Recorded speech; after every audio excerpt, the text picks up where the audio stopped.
시청자 여러분 안녕하십니까? 처음부터 저는 한동훈 위원장에게 총선 패배 책임을 뒤집어 씌우는 것은 째찌하고 비굴하고 비겁한 협잡의 정치라고 주장을 해왔습니다. 그에게 도의적 책임 외에 구체적인 책임은 별로 없는 것이며 그리고 한동훈 위원장의 미래 선택지가 별로 없기 때문에 그는 당연히 출마를 하는 것이고, 그리고 윤석열 정권이나 국민의힘에 비춰봤을 때 한동훈 위원장의 출마가 거의 결정적으로 중요하다는 말씀을 드렸습니다. 오늘은 제가 좀 더 구체적으로 세 가지 이유에서 그가 왜 출마를 하는 것이 필요하며 그의 출마가 왜 역사적 대세인지를 말씀드리겠습니다. 첫 번째, 한동훈 위원장은 안철수가 실패했던 새정치라는 개념을 다시 한번 도전할 수 있는 그런 정치인입니다. 우리가 이 정치판에 썩은 정치판, 홍준표류의 어떤 저질의 이 낮은 수준의 어떤 진흙탕 정치, 관종 정치, 그리고 조정훈, 유승민류의 이 배신자 정치, 조정훈의 어떤 간신 정치, 그리고 안철수의 기회주의 정치, 그리고 경쟁자를 출마하지 말라고 얘기하는 비겁의 정치, 이런 것들을 뒤엎을 수 있는 어떤 새로운 정석과 원칙의 정치가 가능하다는 실험이 있을 수 있기 때문입니다. 시청자 여러분, 이 한동훈 위원장의 최대 장점 중에 하나는 그가 인문학적인 교양을 가지고 있다는 점입니다. 그는 풍족한 집안에서 자라서 반듯한 가정교육을 받았고 술을 먹지 않은 그런 개인적인 스타일 때문이기도 하지만 많은 시간을 독서에 투자를 해서 독서량이 풍부합니다.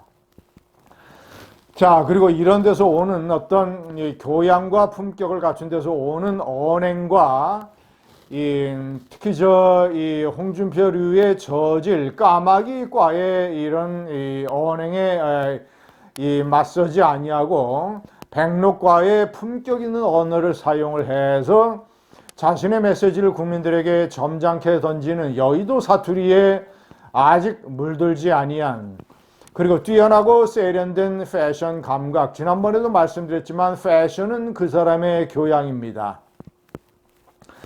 그의 패션 감각이 그의 교양과 인격적인 어떤 품격을 보여주고 있습니다.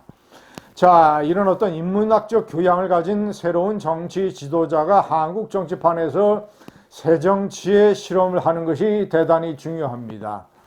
자, 두 번째는 국민의힘이나 윤석열 정권의 차기 대권 구도로 봤을 때, 그리고 우파 전체의 어떤 이익으로 봤을 때 한동훈이라고 하는 사람은 차기 대권 주자의 아주 제목이요, 아주 유력한 실험 대상입니다. 여론조사에서 여전히 이 총선 패배론으로 그를 헐뜯고자 한 세력이 있었으나 여전히 여론조사에서 압도적인 지지율을 유지를 하고 있고, 그가 우파의 차기 지도자군에서 경쟁자들을 서너 배로 따돌리면서 이런 식의 고공행진을 유지하고 있습니다. 이런 사람이 전당대회 당대표에 출마를 하지 아니하고 정치적인 공간을 잃어버리고 아웃 오브 사이트, 아웃 오브 마인드가 되게 된다면 우파 전체와 국민의힘에 치명적인 손상이 될 것입니다. 때문에 그가 당대표가 되든 안 되든, 그리고 차기 대권 주자로서 성공을 하든 안 하든 그것은 그의 몫이고, 한국 사회와 우파 전체는 그에게 그가 한국 사회의 소중한 차기 정책 자산으로서 자신의 능력을 테스트할 수 있는 기회와 공간을 제공해 주는 것이 대단히 중요합니다. 마지막으로 세 번째 이유는 국민의힘이나 대통령실이나 윤석열 정권 전체로 봤을 때, 그리고 강서구청장 선거 참패와 이번 총선 결과의 의미로 봤을 때 국민의힘의 새로운 당대표에 윤석열 대통령과 나름대로 거리를 유지하면서 합리적인 대립각을 세우는 지도자가 훨씬 더 국민들에게 어필할 수 있고, 국민의힘의 전략상 이익에도 부합을 합니다. 여러 가지 면에서 이 특히자 한동훈 위원장과 충돌을 하면서 윤석열 대통령은 당을 수평적 관계가 아니라 수직적 관계로 인식한다라고 하는 오만한 이미지를 국민들에게 비춰줬고, 이런 것들이 총선 참패의 주요한 원인이 됐습니다. 대표적으로 김경률 비대위원이 마리 앙뚜아네트 발언을 했다고 해서 대통령 비서실장을 시켜서 한동훈 위원장들을 위원장직 사퇴하라고 압박한 것이라든가,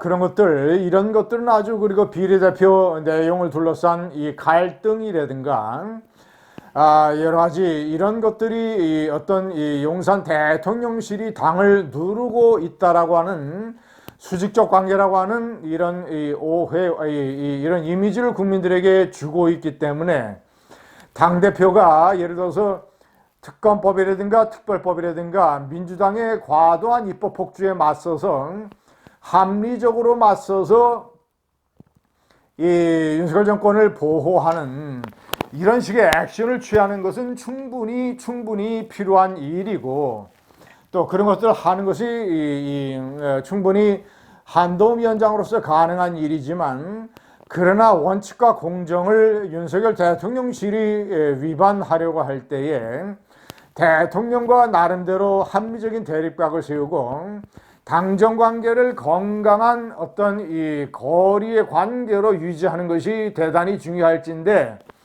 이런 걸 할 수 있는 정치 지도자는 찾아보면 현재 한동훈 위원장밖에 없습니다.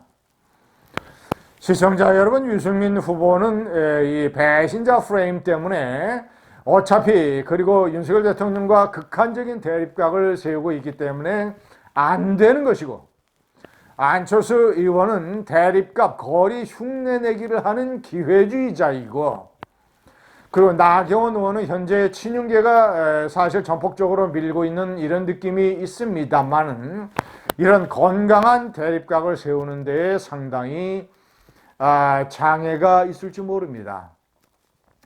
시청자 여러분, 민심을 대상으로 한 이 여론조사에서 한동훈 위원장은 유승민 전 의원과 양강을 이루고 있고, 국민의힘 지지자 사이에서는 50%에 육박을 하면서 다른 경쟁자들을 서너 배로 따돌리고 있습니다.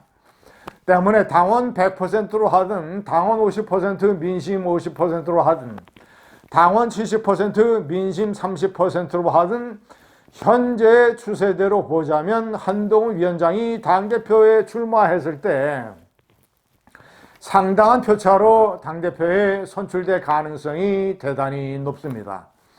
이런 현실적인 어떤 정치적인 가능성을 두고 그가 출마를 하지 말아야 될 이유가 하나도 없습니다.